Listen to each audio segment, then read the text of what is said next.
Nos despertó a mí y a mi madre para enseñarnos los restos que había cogido en el desierto. Estaba muy exaltado. Dijo que eran pedazos de un platillo volante. Había fragmentos que parecían de metal. Estaban retorcidos, como si los hubieran arrancado. También había piezas que parecían pertenecer a un timón. Recuerdo que tenían algo inscrito, unos símbolos grabados en la parte interior. En un primer momento pensé que eran jeroglíficos, pero si los mirabas bien, no se trataba de eso. No sé lo que eran.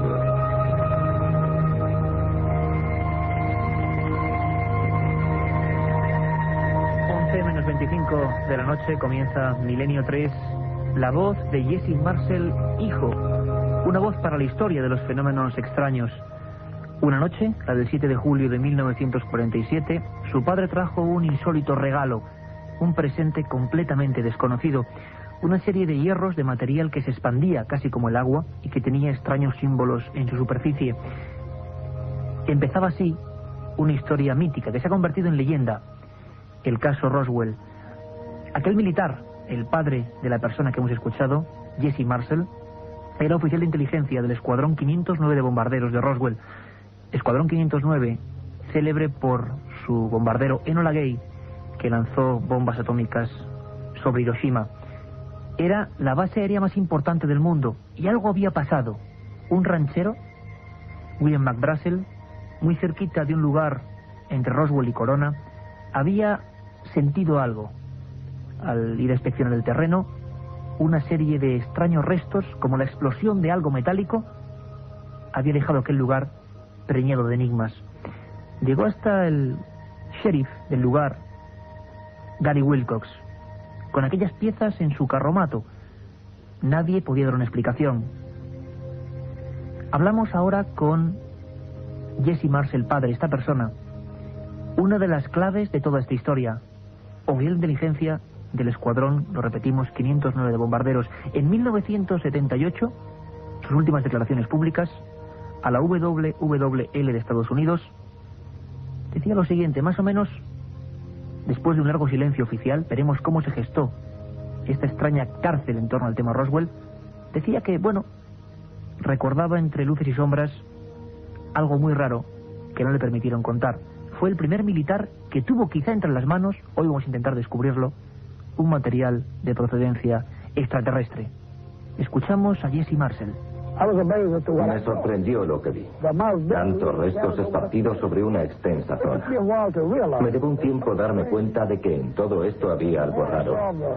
Cuanto más veía los fragmentos, más evidente se me hacía que me hallaba ante algo desconocido. Traté de quemar los restos, pero no ardían. Intenté romperlos, pero no lo conseguí. Si se trataba de un asunto militar, no habría ningún motivo para ocultarlo tanto tiempo. Y si era una nave espacial, sería otro motivo para mantenerlo oculto hasta que nosotros hubiéramos averiguado algo más. Creo que en este asunto no se ha dicho toda la verdad.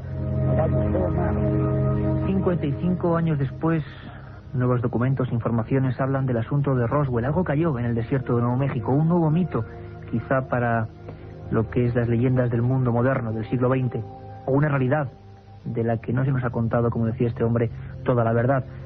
Lo cierto es que Walter Haut, coronel de la base, obliga a realizar un histórico parte de prensa y de radio. Hemos recuperado, gracias a la labor de Carmen Porter, el extracto de ese 8 de julio del 47 histórico, en el que todas las radios norteamericanas, con su sonido peculiar, hablaban de un platillo volante estrellado y recuperado por la USAF. Escuchamos. Headline edition, July 8, 1947. The Army Air Forces has announced that a flying disc has been found and is now in possession of the Army. Algo se ha encontrado en el desierto de Roswell, el ejército lo tiene en su poder, creemos que es un platillo volante. Este es el tema de esta noche y de la madrugada. Un asunto especial que nos habéis pedido constantemente a través de nuestro correo electrónico. Comenzamos el viaje. Un equipo, como siempre, el mejor: Katia Rocha, Carmen Porter, Carlos Barroso, este que os habla Iker Jiménez, y nuestro dúo técnico de lujo, como siempre, Javier Rodríguez, Antonio Bravo. La otra realidad. Milenio 3. en la cadena SER.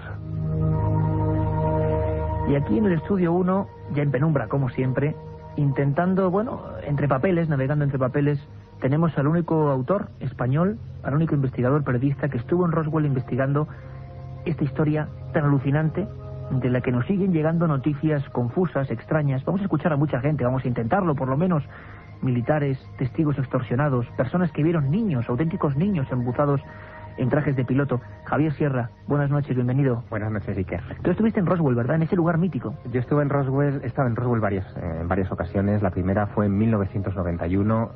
Roswell casi no estaba en el mapa, nadie se acordaba de este incidente. En España se había publicado un libro de Charles Berlick y William Moore que hablaba de este asunto muy vagamente, que fue lo que a mí me movió a ir hasta allá, y me encontré con un pueblo abandonado prácticamente. Había poco más de 25.000 habitantes en aquella época, y en una de las esquinas del pueblo, en una de las avenidas, vivía el teniente Walter Haut, ya retirado, un hombre mayor, con su mujer y con su perro, en una cabaña de madera. Y allí recuerdo en el porche cómo estuve comentando este asunto, y él, que hoy es una celebridad, pero en el 91 nadie se acordaba de él, me estuvo desgranando paso por paso lo que sucedió aquel verano de 1947. Y llegó a una conclusión que a mí me dejó perplejo. Y es que, pese a los años transcurridos, él dijo que estaba seguro de que la primera noticia que dio de que la base de Roswell había capturado los restos por primera vez de un disco volante era auténtica. Y que lo que le habían obligado a decir 24 horas después, que lo que se había recuperado allí era un globo sonda, era una noticia falsa. Porque quizá lo más importante, Javier hizo un libro fenomenal que podéis encontrar en todas las librerías, Roswell, Secreto de Estado, editorialidad, ahora en ediciones o en la colección Al Límite, Roswell, Secreto de Estado, un trabajo encomiable, una auténtica aventura, porque lo más interesante es que hemos escuchado ese boletín, ¿verdad? Lo habéis podido escuchar todos, ¿verdad? Pues esto ocurrió el 8 de julio del 47, una fecha histórica. Todos los países del mundo, europeos, asiáticos, intentaron conectar con las emisoras de Roswell, saber qué ocurría. Sin embargo, todo cambió cuando esos restos, muchos hablan también de que entre ellos había niños, cuerpos pequeños, extraños astronautas, cuando esos restos, como digo, llegan a la base de Fort Worth en Texas, la base más próxima y la principal de la 8ª región aérea, la zona militar más importante del mundo en aquella época después de la Segunda Guerra Mundial. A partir de ahí hay un giro, la información cambia. Al día siguiente, los propios militares que habían firmado que eso se había recuperado en Roswell, desmienten a los suyos, desmienten a esas personas profesionales que vieron con sus ojos algo completamente insólito y hablan de un supuesto globo sonda. Pero claro, Jesse Marcel, sus hijos y otras muchas personas estuvieron, y vamos a escucharlos, en las obras de recogida de aquel aparato accidentado. Nunca habían visto nada parecido. La otra realidad, Milenio 3, en la cadena SER. Si quieres viajar a lo desconocido, no dejes de leer El Archivo del Misterio de Iker Jiménez, los libros del tercer milenio. Colección El Archivo del Misterio de Iker Jiménez, publicado por Editorial Edad. Próximos títulos ya a la venta: La Sábana Santa de Carmen Porter, Casas Encantadas de Francisco Contreras, El Secreto de la Gran Pirámide de Manuel Delgado y Vampiros de Miguel Gómez Aracil. Un programa que se sumerge en el otro lado de la realidad. Milenio 3, con Iker Jiménez y todo su equipo en la SER. La cadena se transforma, pasamos del espectáculo del fútbol al recogimiento, al misterio, a lo insólito. Roswell. Nos habéis escrito decenas de mails, concretamente preguntando por esta historia, qué pasó. Nos habláis incluso de una autopsia, pero eso va a ser motivo de una especie de filmación, claro que lo conocemos, y vamos a tener a todos los especialistas, pero eso va a ser de 3 a 4. Y sabéis que este es un programa abierto a todos vosotros. Milenio 3 con número, milenio3@cadenaser.com, milenio3@cadenaser.com, porque ese va a ser el lugar, el lazo de unión, la conexión viva y profunda para que nos remitáis de todo, como en este caso, la historia de Roswell, y os hacemos caso. Un nuevo menú de 3 a 4, ¿verdad, Carmen? Buenas noches, Iker. Pues sí, esta madrugada hablaremos de todo lo ocurrido en torno a la célebre película de las autopsias de Roswell, que conmocionaron al mundo en 1995. ¿Se trató de un fraude o fue una rotunda realidad? No os lo perdáis, porque además contaremos con sorprendentes documentos y conectaremos con Washington, donde se encuentra el corresponsal de la cadena SER, Javier del Pino, para contarnos cómo está el tema en la actualidad. Y como siempre, Iker, nuestras secciones: las conspiraciones, la historia perdida, las leyendas urbanas de Katia Rocha, el informativo, biblioteca de Milenio 3 y mucho más. Un sinfín de cosas, un menú distinto de 3 a 4, nuestra segunda cita.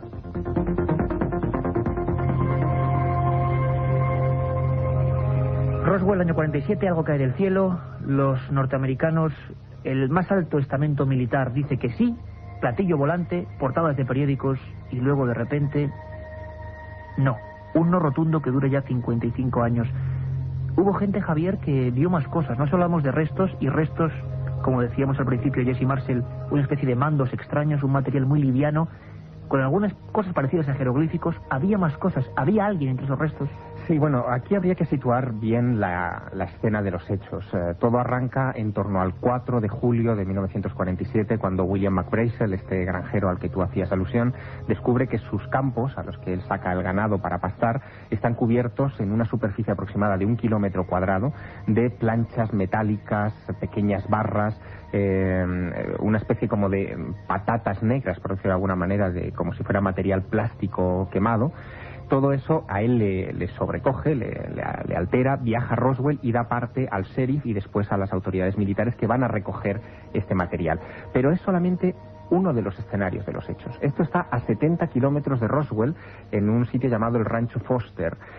Pero, sin embargo, en otros lugares, alejados de Roswell, en un lugar conocido como los Llanos de San Agustín, parece que ahí no se encuentran fragmentos de algo que ha caído del cielo, sino que se encuentra un gran disco o aparato que está empotrado en el suelo. Se habla incluso de que un grupo de arqueólogos y varios testigos ocasionales que pasaban por una carretera cercana ven este lugar o este escenario del siniestro aéreo, ven los cadáveres de sus ocupantes, algunos de ellos han sido proyectados fuera del vehículo, y también ven cómo un destacamento militar llega a esa zona de los Llanos de San Agustín y ordena la evacuación del área, despejar toda la zona, y por lo tanto también persigue después, en las siguientes semanas, a los testigos civiles que habían llegado hasta allá y les obliga a firmar o a aceptar un pacto de silencio que, bueno, ha durado más de 40 años, ¿no? ¿Y podríamos hacer, Javier, un retrato robot por incluso los testimonios que tú recopilaste allí en Roswell para hacer tu trabajo?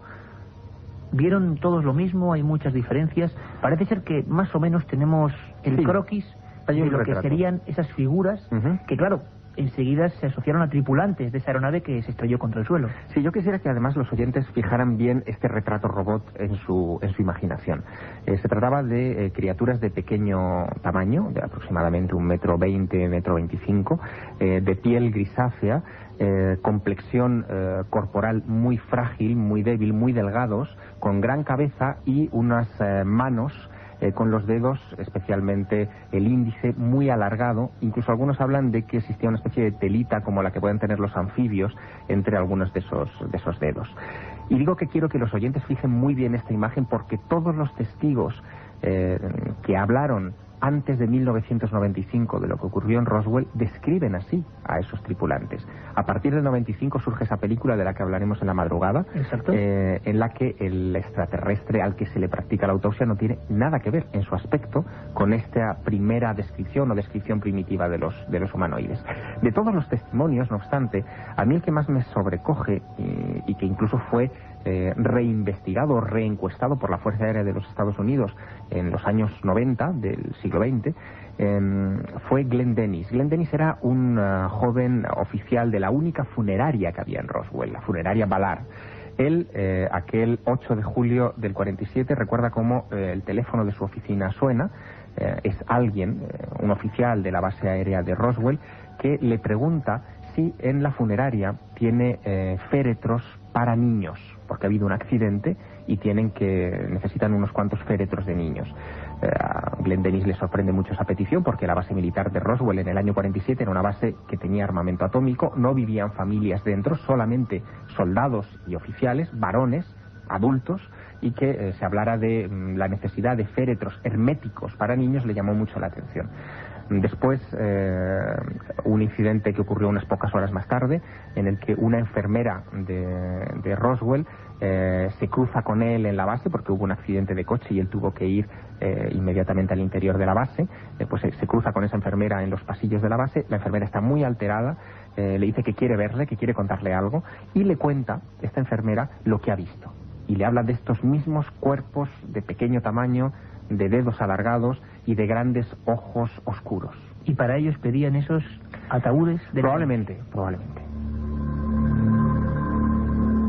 Y es que algunas personas, incluso hoy, después de tantos años de investigación, de silencio, Javier nos contará además los últimos datos que el gobierno norteamericano ha desclasificado en torno a esta historia de Roswell, porque sigue la polémica. Pero hay personas, expertos, por ejemplo, en la historia de la aeronáutica, como Francisco Mañez, que incluso, pensaron que la teoría o la realidad era otra bien distinta. Nada que ver con extraterrestres, sino con pruebas puramente terrestres, pero no por eso menos tenebrosas. Habla de una zona, la de los Álamos, realmente con un macabro prestigio, hay que decirlo, en operaciones con cobayas humanos, con personas. Incluso parece ser, o él defiende, siempre son sus palabras, que hubo niños con diversas deficiencias utilizados como pilotos, como casi pilotos suicidas en los primeros prototipos aéreos. Hablamos de la zona militar más compleja, más vigilada, más importante del planeta Tierra en aquel año 47. Francisco Mañez, que realizó un trabajo titulado Historias aeronáuticas que nos hicieron creer en ovnis, una historia bastante escéptica para con los que crean en la hipótesis de los extraterrestres, hablaba de, niños pilotando esa nave. Y por eso tantos testigos describían algo, que realmente parecían infantes, con trajes muy complejos y eso sí, con grandes cráneos. Escuchamos ahora a Francisco Mañez. Estaban describiendo en realidad cadáveres de niños. Y para decirlo me basé en las descripciones de los propios testigos.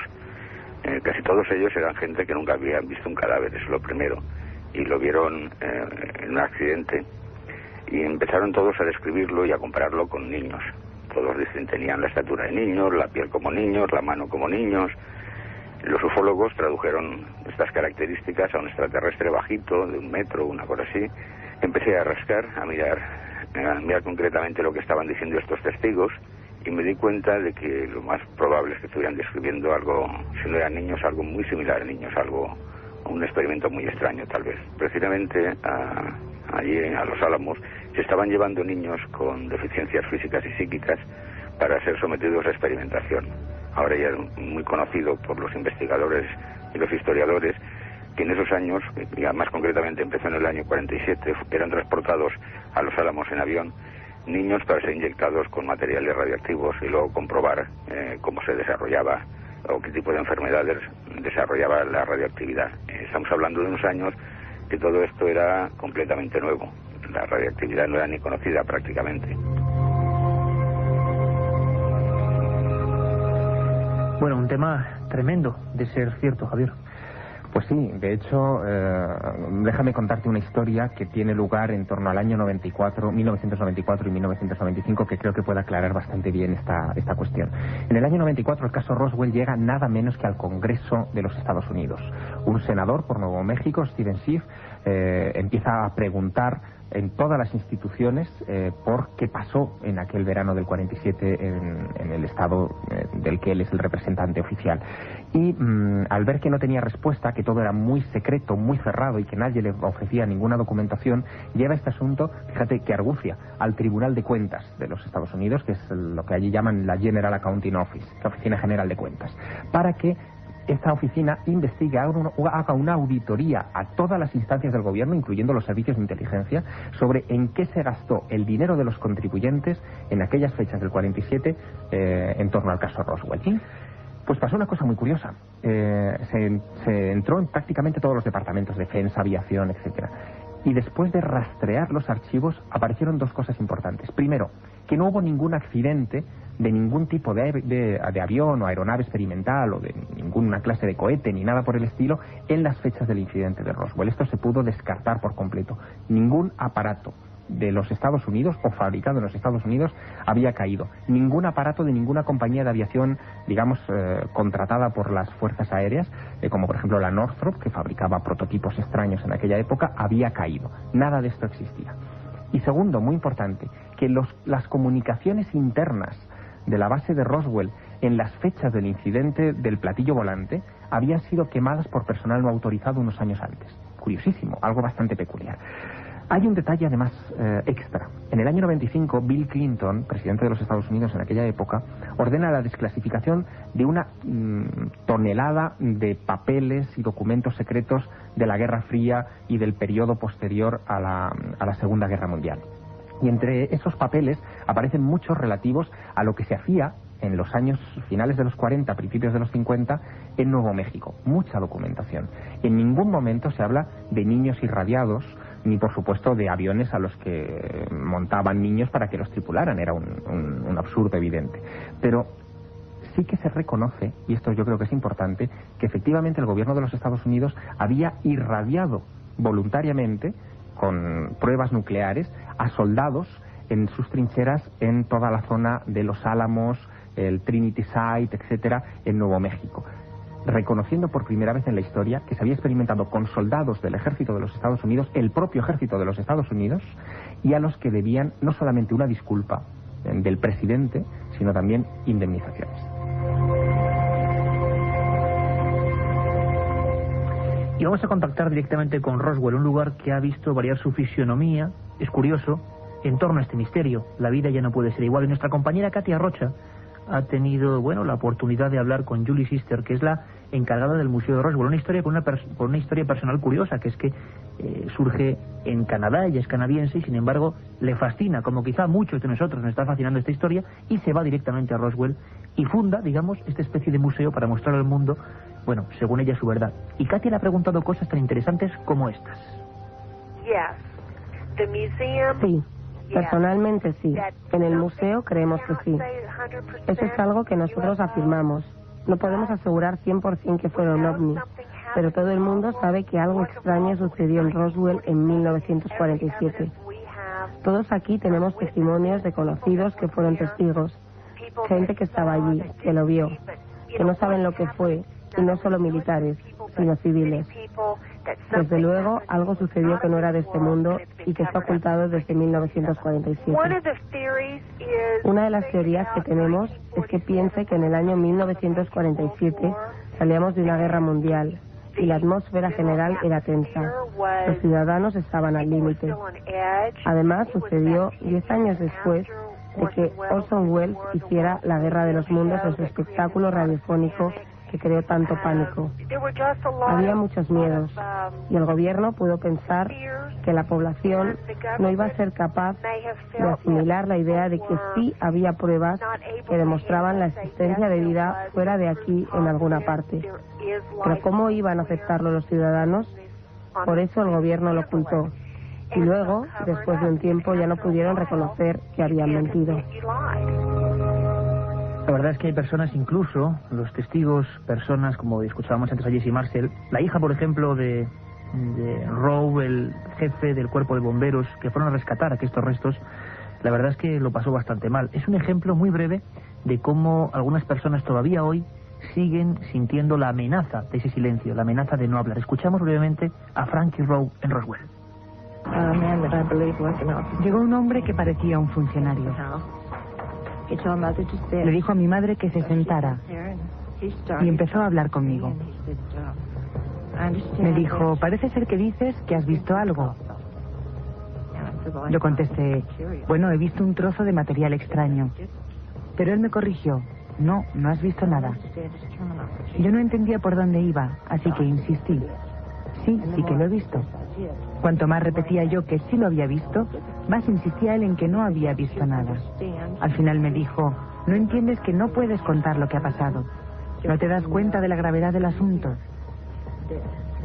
No podrás decir nada al respecto en toda tu vida. Frankie Rowe, uno de los ejemplos de los niños de Roswell, los que vivieron aquella escena y que siguen teniendo miedo, Javier. Aquí está el quid de la cuestión. La importancia del caso Roswell no radica en el hecho en sí, que desde luego, si es como nos cuentan, es muy importante, sino que a raíz del incidente se desarrolla toda la política de secretismo oficial en torno al tema OVNI, no solo en los Estados Unidos, sino en todos los bloques de Occidente. Las primeras comisiones, como el Proyecto Libro Azul, etcétera, nacen después del incidente Roswell y en parte algunas de ellas para encubrir el accidente de Roswell. Lo más curioso, Javier, es que hablamos de julio del año 47, tan solo hacía 10 días que los platillos volantes habían llegado a la prensa mundial, con un avistamiento que dicen que es el inicio de la era de este moderno mito o moderna realidad. Sé que es imposible y que seguiremos en la madrugada con todo lo que pasó en la autopsia. Para ti, ¿qué pasó en Roswell? ¿Eran niños o eran otra cosa? No, para mí probablemente se trató de un incidente real y de naturaleza no humana. No eran niños. Bueno, en conclusión de Javier Sierra, nosotros seguimos de 3 a 4, hemos puesto sobre la mesa esta historia apasionante, os esperamos, todo el equipo de Milenio 3, dentro de 4 horas.